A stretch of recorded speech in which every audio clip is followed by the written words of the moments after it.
Hey boss, nak cari apa? I'm looking for a graphics card, but my budget only 1,000 ringgit.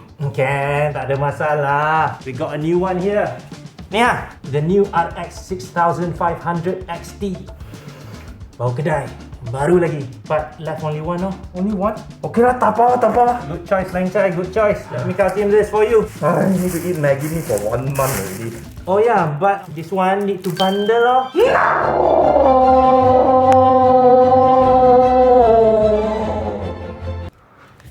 But got free gift ah? Your mother. Yup, today we are reviewing the Marhan AMD Radeon RX 6500 XT GPU, an actually affordable option for once. But is this $199 graphics card what we actually need, or is this secretly a bad deal knowing that we were simply gonna buy it anyways given the greatest GPU dropped in history? Let's find out. On a lighter note, we are giving away one of these Powercolor Fighter Radeon RX 6500 XT to one of you lucky Mobhouse viewers. Stay tuned, subscribe if you haven't yet, and don't go anywhere. #Abang Payung. If you've been following any sort of tech news lately, you'd know that most of us reviewers are getting a little jaded when it comes to new cards launching, because it's the same old story. Everywhere no stock, prices are crazy, and there's simply not much bang for your buck at pretty much any price point. The RX 6500 XT is coming to Malaysia with no official MSRP, so we only have the US launch price to look at, which is, as mentioned, $199. That is about 60% the cost of the RX 6600 at launch. According to prices from vendors in the US, we should see it more at the range of about $250-ish. Here in Malaysia, of course, prices are going to be a little higher as usual. We couldn't find this particular Powercolor Fighter 6500 XT online, but it should be around 1,200 to 1,300 ringgit, about the same as the other models from other brands. However, we did find a single fan ITX version from Powercolor that is priced at 1,159 ringgit. Anyways, at 60% of the cost of the RX 6600, it seems like a big win for budget-oriented gamers, right? But what about the specs, and how does it actually perform? Let's take a closer look. Judging by the specs, you'll see that the RX 6500 XT is not even close to its older brother, the RX 6600, in terms of class. This is a lower-end graphics card with a much smaller Navi 24 die that is more than half the die size of the RX 6600. It seems to be much closer to something like a mobile GPU from AMD, to be honest. Essentially, with this smaller die, we're getting half the compute units, infinity cache, and memory size, down to only 4GB. The other differences include a faster base and boost clock, as well as a TDP that is actually 18% lower. Beyond the specs that we've discussed, some of the other drawbacks with this card include: number 1, no hardware encoding support, so streamers will have to rely on CPU for encoding. But to be fair, I wouldn't recommend using a lower-end Radeon graphics card for GPU encoding, because you'll be sharing resources for gaming as well. Though it still might come in clutch when paired with a lower-end CPU. Next, we only have 2 display outputs, which is a bummer, and we're limited to 4 lanes of PCIe bandwidth, although it still supports PCIe 4.0. I've seen an argument that this GPU is designed to be more optimized for gaming and less attractive for miners. One of the biggest points is that there's a lack of an 8GB VRAM version compared to the older RX 5500 XT. That's good and all, but I'm actually quite concerned about the actual performance impact that we'll see, not only by limiting the VRAM, but also handicapping PCIe bandwidth. So yeah. Before we check out the benchmarks, let's take a closer look at this Powercolor Fighter Radeon RX 6500 XT that we're actually giving away. Actually, I quite like this blocky and minimalist design with 2 fans under a matte black plastic shroud on top of a black PCB. Unfortunately, we don't get any RGB or a backplate, but at this price point, I'd rather have better bang for my buck than paying extra for that bling. In my opinion, there's also very little point to pay more, even for a 3-fan card for a GPU in this class. Here are the specs to our test bench.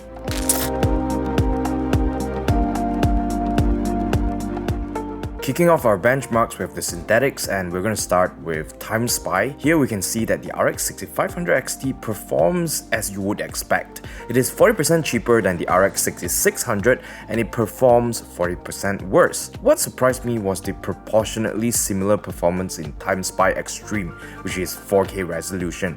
I was expecting worse scaling at higher resolutions because the card only has 4GB of VRAM as opposed to 8GB of VRAM on the 6600. Unigine superposition, which runs on the older DirectX 11, seemed to show similar scaling in 1080p and 4K. However, in 8K, you'll see a huge dip in the RX 6500 XT's performance, down to only about 25% of the score on the 6600. Moving on to gaming benchmarks, in Doom Eternal, the RX 6500 XT actually performs quite well, hitting 138 frames per second, which is only 20% slower than the RX 6600. 1440p, however, showed the RX 6500 XT lagging behind about 50% of the RX 6600, though we're still seeing more than 60 frames per second, so that's good news. Moving on to Shadow of Tomb Raider, which is an older title, but it's still a AAA title. Here, the RX 6500 XT seems to perform as expected once again, about 40% worse than the 6600. Death Stranding is another game where the 6500 XT performed slightly better than expected. You can expect playable frame rates in both 1080p and 1440p. For the final boss, of course, we have the Cyberpunk 2077, which is the crisis of today. Well, until Crisis 4 arrives. Jokes aside, you can definitely still play on the 6500 XT, but only in 720p or 1080p at low or even medium settings. Ray tracing? Forget about it! Finally, we have productivity benchmarks. Puget Bench shows us that this card is less than ideal for Premiere Pro versus even the RX 6600. However, it does pretty okay in After Effects and surprisingly well for DaVinci Resolve. So I might have just found the budget GPU for DaVinci Resolve. The 6500 XT gives us 85% the performance of the RX 6600 in Resolve at only 60% the cost. So if you only use Resolve, this could be it, people. Moving on to 3D work in Blender, the RX 6500 XT, however, doesn't fare that well. I recommend at least the 6600 or 6600 XT if you insist to go Radeon for 3D. To wrap things up, we have the temps. Running Firmark for about 10 minutes on our Powercolor Fighter Radeon RX 6500 XT proves that it is more than enough to handle the thermal output. I reckon you could also be fine with the single fan version to save a couple hundred of ringgits or $50 or ish. And you can still expect about 75 to 80 degrees ish on full load, which I think is still pretty good. To recap, here are the pros, mas and cons of the Radeon RX 6500 XT.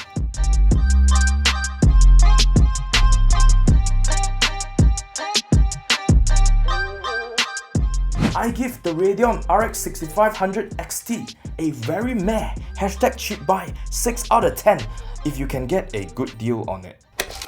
There is simply no way to sugarcoat it unless you're Sugar Ray. The Radeon RX 6500 XT is by far my least favorite GPU that I've tested yet from the Radeon RX 6000 series. Don't get me wrong, I'm all for a budget $200 RDNA 2 GPU that would be great to replace something like an RX 480 or 580. Also, I'm definitely up for manufacturers like AMD taking initiative to deter miners from getting their dirty mitts on gaming products.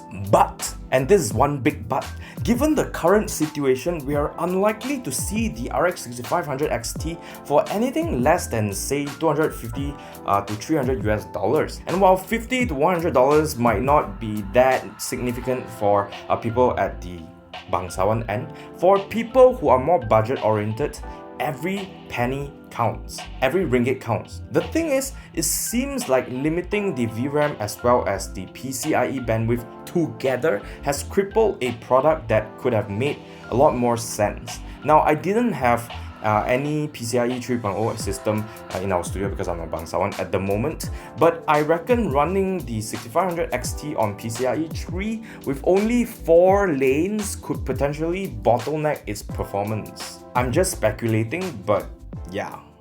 Future Shane here. So I read a few articles, notably from TechSpot aka Hardware Unboxed and Tom's Hardware, and as I speculated, you're going to get a performance hit when using this card on a system that only supports PCIe 3 or older.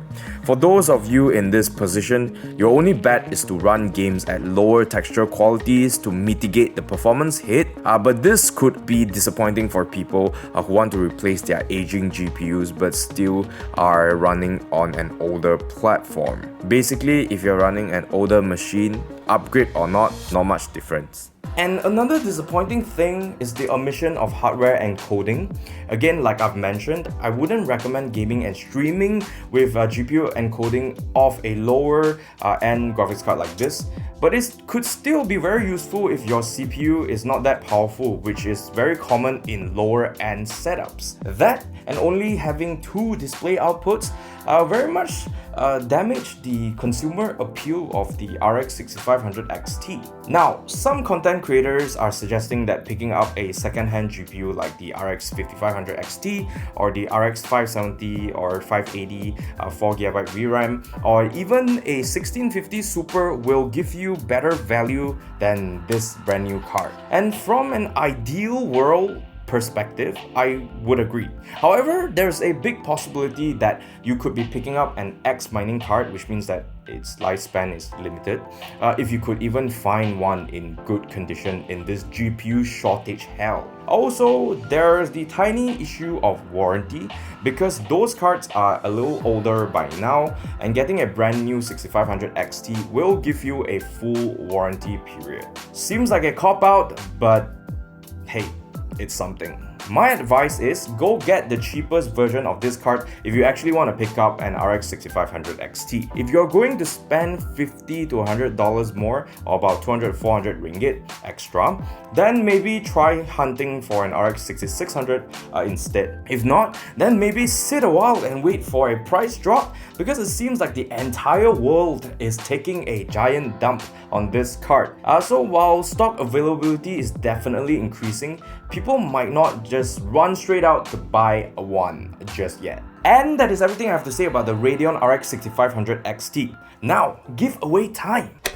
Huge shout out to AMD as well as Powercolor for giving away this Powercolor Radeon RX 6500 XT graphics card to one of you lucky winners. Also, if that's not enough, we somehow got 5 Powercolor Red Devil mini blocks and 3 mouse pads to give away to you guys. You know why? Because I like your face. All you need to do is like and share this video and tag Mobhouse Productions, AMD Malaysia as well as Powercolor Malaysia, and leave a comment down below to let me know why you should win this graphics card. Subscribers to our YouTube channel as well as followers to our Facebook page will have a higher chance of winning. You know why? Because I will like you more. Hashtag crony but not really.